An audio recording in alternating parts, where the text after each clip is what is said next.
Good evening.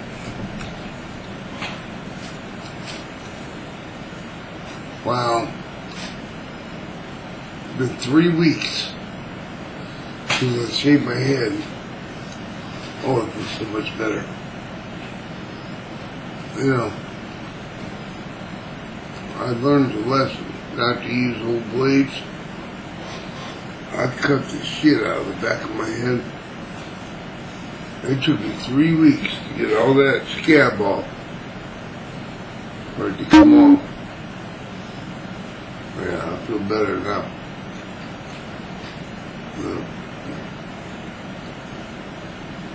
Yeah. I guess I'm gonna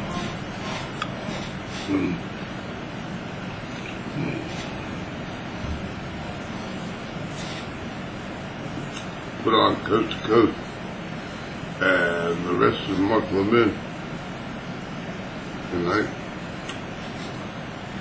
in the chat room. That's all I can think of. This is the coast. And sometime soon I'm going to make this seafood feast. Don't know what it's about, but we'll find out. If it doesn't work, we're going to make sandwiches. And then get up in the morning. I got some groceries coming in from Kroger. We'll do that.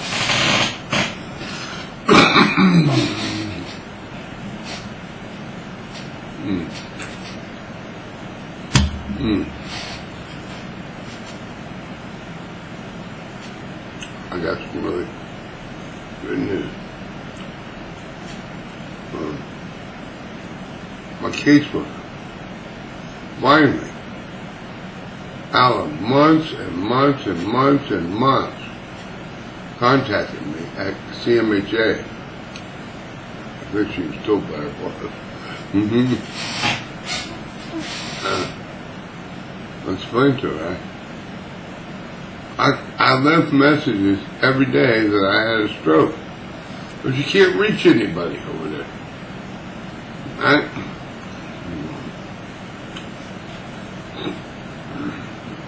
They don't want to hear that.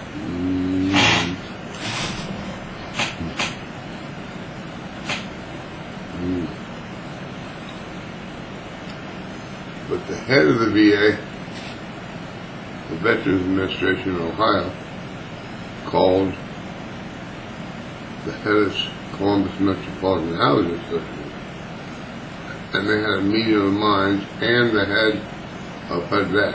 And, you know, I told him, I said, look, man, I've been in this program 20 years.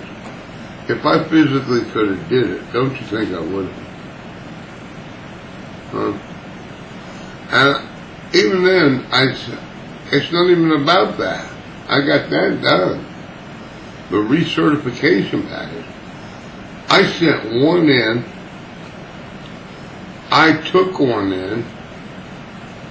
And then I sent another one in after I had my stroke.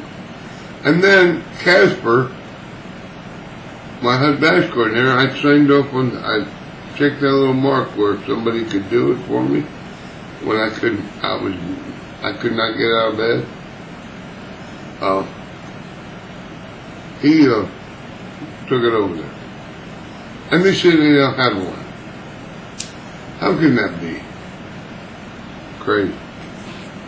Well, I think we're going to make this happen now.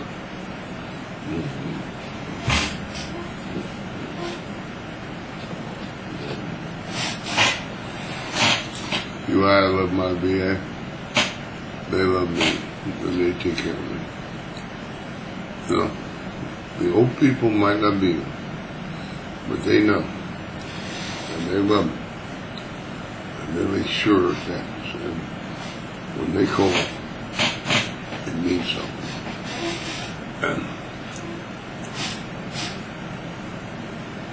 And we'll be just alright. I'm not even sure we're going to have to go to the Service Commission to get money if we have to, we could, but I mean, I'm not sure we have to. Seems like somewhere along the line, there was meetings to drop in the ball. So, hopefully, we get everything together. Looks like it. And then she's like, I just need a form. She said, I can send you a copy for my neurologist from there. I'll bring it, we'll bring it in. Jennifer goes, we'll bring it in next week. From my neurologist. And then I had this letter from Ohio State University Wexner Hospital. And call over here. Said, I guess CMHA was going to give me a form. Can you guys sign off on it? And they go, yeah, sure, Dave. I'm going, thank God, man. I'm like, I know. Nothing's been going on. I told, here's the thing. I go, look, it's not that I didn't want to do the things with Dr. McConnell. I did. But he wanted me to do. I wanted to go get the TTE test and all that. But Ohio State would not do it if somebody wasn't there for 8 hours. I tried 3 times. And I guess there's a tube. It's kind of like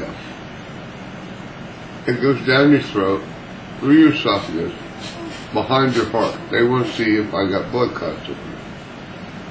Right? And 3 times,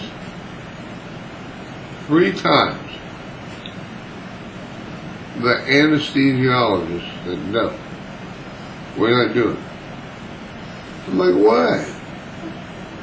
I had somebody that would stay there.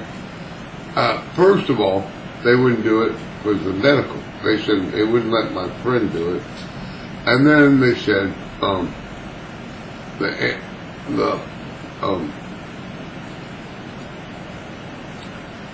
they got the medical cap, and he was supposed to sit there.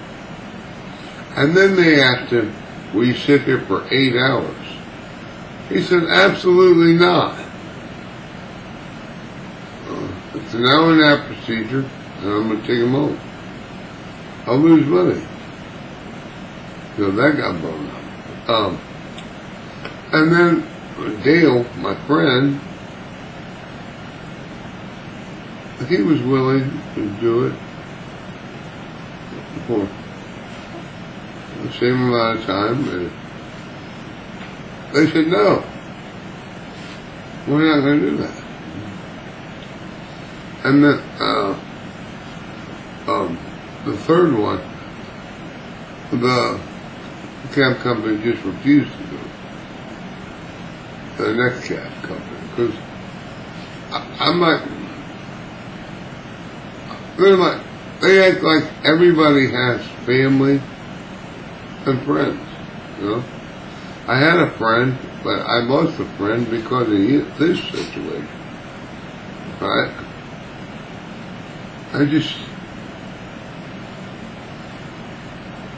Nobody's gonna sit there with, they're like,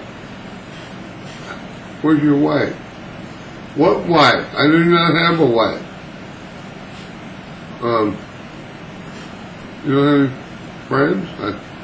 I go, you just ran one of my friends off, and he doesn't want anything to do with me anymore.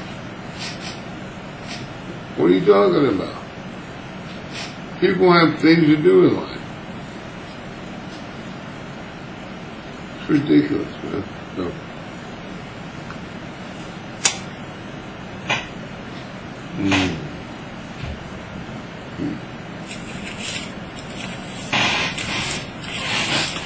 procedure's like an hour and a half, or something like that. Why do they have to sit with me for 8 hours?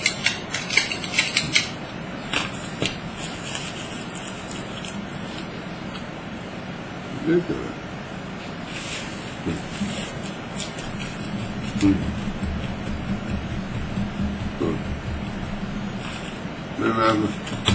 But she said, I understand.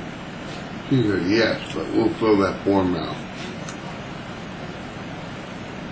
And people can't figure something out without that. Some other way.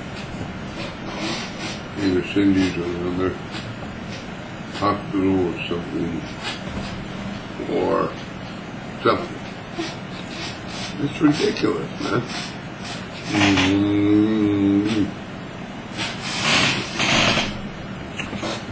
Of course I want to know if there's a blood clot on my heart. But you can't expect a person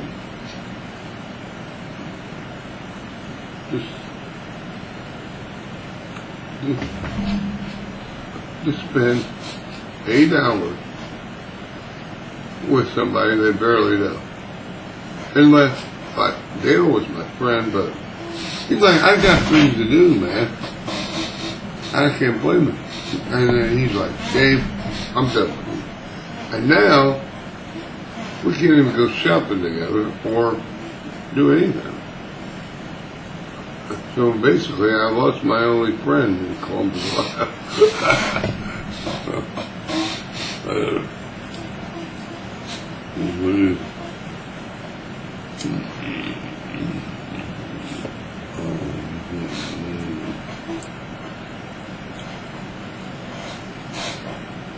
Well, let me get off here.